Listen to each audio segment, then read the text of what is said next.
Hello tout le monde, je vous retrouve aujourd'hui dans une nouvelle vidéo aux revues de palettes pour vous parler de la dernière palette Anastasia Beverly Hills qui est sortie, la Rose Metals. Donc elle est sortie au mois d'octobre, donc elle est vraiment toute récente. Je la teste depuis que je l'ai, donc je l'ai achetée dès qu'elle est sortie de toute manière. Elle est vendue au prix de 58 € chez Sephora et donc elle se présente dans ce packaging comme ceci, qui est pas du tout salissant, pas en velours comme on avait sur les premières palettes Anastasia. Donc elle est, ouais, je saurais pas trop vous dire la matière, ça fait un petit peu cuir, mais ouais, je la trouve super jolie. En tout cas au niveau de la matière, c'est très sympa. Donc c'est une palette qui est PETA approved, donc elle est cruelty free et donc elle n'est pas testée sur les animaux, donc ça c'est important de le préciser. Donc elle a été fabriquée aux États-Unis, voilà, donc pour les petites infos. Ensuite, à l'intérieur, donc elle se présente avec un petit miroir et vous avez les fards à paupières bien évidemment qui sont ici, donc au nombre de 16. Donc voilà les couleurs qui se présentent dans cette palette. Donc comme son nom l'indique, je pense que vous vous remarquez, on est autour de fards métallisés. Et bien évidemment, c'est vraiment ce qui compose vraiment le plus cette palette. Donc on a sur les 16 fards à paupières, au niveau des métalliques, on en a, je dirais, 1, 2, 3, 4, 5, 6. On a 6 fards qui sont vraiment métalliques, je dirais. Au niveau des fards mat, on en a 4. Oui, 4 fards mat. Donc voilà pour ça. Et il y a 2 fards qui sont un petit peu entre les deux. Il y a un fard qui est un peu satiné et un qui est un petit peu pailleté. C'est pour ça que je les mets un petit peu à part au niveau de la composition. Voilà, donc au niveau des couleurs, comme vous pouvez le voir, effectivement c'est des couleurs qui sont assez sombres. Il n'y a pas de couleurs très claires, très pastel. Voilà, on est vraiment sur des teintes très sombres. Donc c'est une palette qui est clairement indiquée pour la saison, pour l'automne, puisque vraiment c'est une palette où on voit qu'il y a vraiment beaucoup de teintes assez soutenues. Je suis maquillée avec aujourd'hui, donc j'ai réalisé un maquillage avec le fard Nocturne, le fard Haze et le fard Heavenly, celui-ci. Donc je vais vous montrer très rapidement, j'en ai fait plusieurs également sur le blog que vous pouvez retrouver, bien évidemment l'adresse est en barre d'infos. Donc voilà, vous avez 2 ou 3 maquillages que j'ai réalisés avec cette palette dans différentes teintes. Voilà, j'en ai réalisé plus dans des tons orangés ici, ou alors dans des tons un petit peu plus vert kaki, comme ce que je peux porter aujourd'hui. Je vais y arriver, je n'arrive plus à parler, c'est magnifique. Voilà, donc on va passer tout de suite aux points positifs de la palette. Donc les points positifs, ce sont des fards de très bonne qualité. Ils sont tous extrêmement bien pigmentés et comme toujours, je le répète et je le dis à chaque fois, mais les fards Anastasia, moi je les adore. C'est des fards de très bonne qualité, ils sont tous à chaque fois d'une très bonne pigmentation. C'est des fards qui se travaillent très bien, c'est des fards qui s'estompent plutôt bien. Donc il n'y a pas trop de chute, je trouve qu'on n'est pas trop mal. Donc voilà, franchement la qualité, la texture des fards, je l'adore, que ce soit les fards mat ou les fards un peu irisés. Ils sont vraiment prélevables très facilement et travaillables très facilement. Je préconise quand même d'appliquer tout ce qui est fard irisé, fard métallique avec le doigt pour que vous puissiez avoir la plus belle intensité possible sur votre paupière mobile. Parce que si vous vous appliquez avec le pinceau, ce sera joli, mais ça ressortira moins. Ce sera un petit peu moins pigmenté. Donc vraiment pour profiter des beaux pigments, une application au doigt est recommandée, je trouve. Voilà. Pour les fards mat, pareil, ce sont de très bons fards mat. Ils se voient bien. Celui-ci je l'aime beaucoup, le Hachis, parce que je trouve qu'il a la couleur parfaite pour faire mes sourcils. Donc je l'utilise, là aujourd'hui je l'ai encore d'ailleurs, pour mes sourcils. Donc faut pas que j'aille trop dedans parce que sinon je vais le tuer en moins de 2. Mais je l'aime bien pour ça, je trouve qu'il fait bien le job. Pour la couleur, je trouve que ça correspond bien avec mes sourcils. Donc moi je l'aime bien pour ça. J'utilise également beaucoup en fard de transition. C'est pour moi un des meilleurs fards de transition de la palette, avec celui-ci si vous voulez faire des tons. Des maquillages avec des tons plus orangés, donc qui est le Sun Rose, donc qui est voilà, rose peut-être, mais il est quand même orangé. Donc voilà, après si vous voulez faire des maquillages un peu plus foncés, vous pouvez toujours utiliser le fard Dune qui est une sorte de bordeaux, ouais, de bordeaux mat on peut dire, qui sera pas mal également en fard de transition. Voilà, après ça dépend vraiment ce que vous avez envie de faire.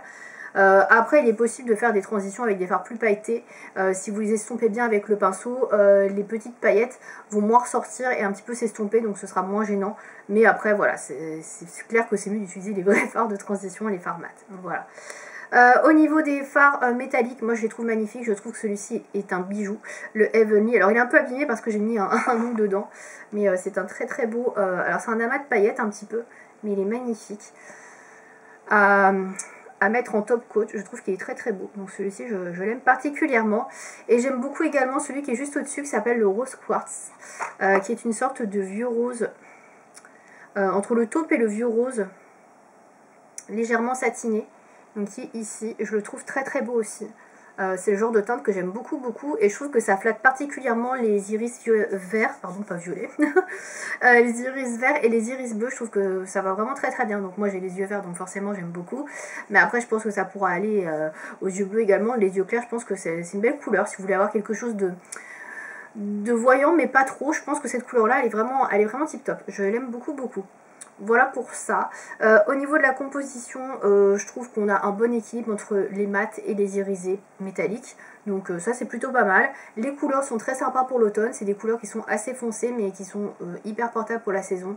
Et qui je pense iront vraiment très très bien avec l'automne et même l'hiver. Donc ça c'est plutôt cool.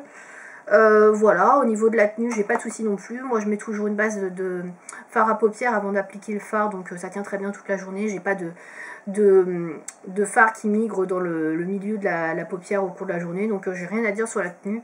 Elle est très bonne, donc franchement ça se passe très bien. Voilà, on va passer au point négatif du coup. Il y en a quelques-uns quand même, hein.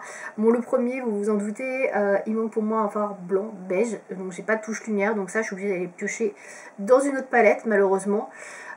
Autre petit bémol, il n'y a pas de fard noir. Alors le fard le plus foncé, Noble, peut être utilisé en tant que fard, liner, etc. Rat cils. Ça fonctionne bien. Il peut aller avec pas mal de maquillage, mais par contre si vous utilisez vraiment les couleurs les plus foncées, ce sera pas suffisant, et notamment avec le bordeaux, etc. ou le rouge. C'est pas terrible, donc il est bien mais pas pour tous. Donc effectivement un fard marron plus foncé ou noir aurait été nickel, mais bon voilà, on peut pas tout avoir. Il manquerait peut-être également une couleur de transition plus claire. La plus claire que j'ai c'est celle-ci, et j'aurais aimé avoir une teinte en dessous, donc ou deux teintes en dessous, mais un beige, un taupe peut-être moyen, un peu plus clair pour les fards de transition, parce que là c'est vrai que ça manque.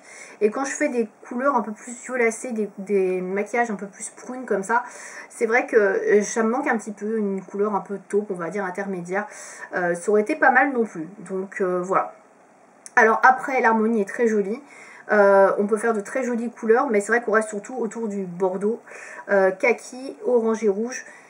Voilà, après c'est pas hyper non plus innovant, on va dire, hein. C'est vraiment trois harmonies différentes. On peut faire 3 couleurs de fard à paupières, de maquillage différents. Ça tourne vraiment autour de ça, donc ça peut paraître un petit peu limité pour certaines personnes. Moi j'aime bien. Après, la qualité des fards est là, comme je dis, les fards Anastasia pour moi ce sont d'excellents fards à paupières. Je ne suis jamais déçue des palettes dans ce format là. Alors c'est pas que j'aime pas les grandes Norvina, mais elles sont plus compliquées à utiliser. C'est vrai que ces palettes là pour moi je trouve qu'elles sont plus simples d'utilisation, et la qualité est vraiment toujours là quoi. Voilà, pour les points négatifs, bon, principalement, voilà, vous l'aurez compris, l'absence de fard noir, de fard blanc et un manque de fard de transition, on va dire. C'est pour moi vraiment les principaux défauts. Pour le reste, bah, il n'y a aucun fard que je trouve nul, aucun fard que je n'aime pas. J'utilise vraiment tous les fards parce que bah, même s'il y en a qui sont plus faciles à utiliser, tout reste quand même relativement portable, et ça c'est vraiment un gros point fort pour cette palette là. Et c'est avec ça que je vais terminer, parce que la vidéo va être assez rapide, hein, honnêtement. Il y a déjà pas mal de revues sur le sujet, donc je vais pas non plus passer 3 ans dessus. Mais le gros point fort de cette palette, honnêtement, c'est que toutes les couleurs sont facilement portables, on va dire. Je trouve pas qu'il y ait de grosses couleurs trop flashy, des couleurs qui sont un peu touchy ou difficiles à apprivoiser. Il n'y a pas de jaune moutarde, il n'y a pas de vert, etc., canard, il n'y a pas de bleu criard ou de vert difficile à travailler. On est quand même sur des harmonies de verts qui sont des kakis ou des verts olives qui sont faciles à travailler, sur des bordeaux, pas sur des rouges criards qui sont faciles à travailler, sur des lits de vin, des violines qui sont pareil, assez faciles également à travailler. Et on n'est pas sur des couleurs trop marqué, on va dire. Voilà, on est vraiment on a de la couleur, mais de la couleur automnale, facile à porter, facile à travailler pour des maquillages qui peuvent aller tous les jours en automne. Franchement, moi je la trouve magnifique. Les métalliques, comme je le disais, c'est des pures merveilles. Ils ont une texture un petit peu satinée, soyeuse. Là, c'est le fard nocturne que j'ai pris. Et franchement, regardez-moi ces reflets, c'est magnifique. C'est vraiment des fards qui peuvent se suffire à eux-mêmes. Et vous avez juste besoin de mettre un seul fard à la limite sur votre paupière, un fard métallique, et franchement ça fait tout le job, il n'y a pas besoin de plus. Donc c'est une très jolie palette. je l'aime beaucoup. Après, c'est une palette que je recommanderais vraiment pour la période de l'année, automne, hiver. C'est pas pour moi une palette de printemps ou d'été, c'est pas le genre de couleur que j'utiliserai en printemps ou en été. Donc si vous n'avez pas vraiment de palette d'automne, d'hiver, je vous la recommande vraiment. Après, si vous cherchez une palette de tous les jours à porter pour toute l'année, c'est peut-être pas le genre de palette qui pourra vous intéresser, mais en tout cas la qualité est vraiment au rendez-vous. Les fards sont d'excellente qualité, donc je vous la conseille, elle est magnifique si vous aimez le métallique pour cet été, pour cet hiver pardon, ou cet automne. Foncez sur la Rose Metals de Anastasia Beverly Hills. Voilà. Si vous avez testé vous aussi cette palette, n'hésitez pas à me dire ce que vous en pensez dans les commentaires. J'espère que cette petite revue assez rapide vous aura plu et je vous dis à bientôt. Salut!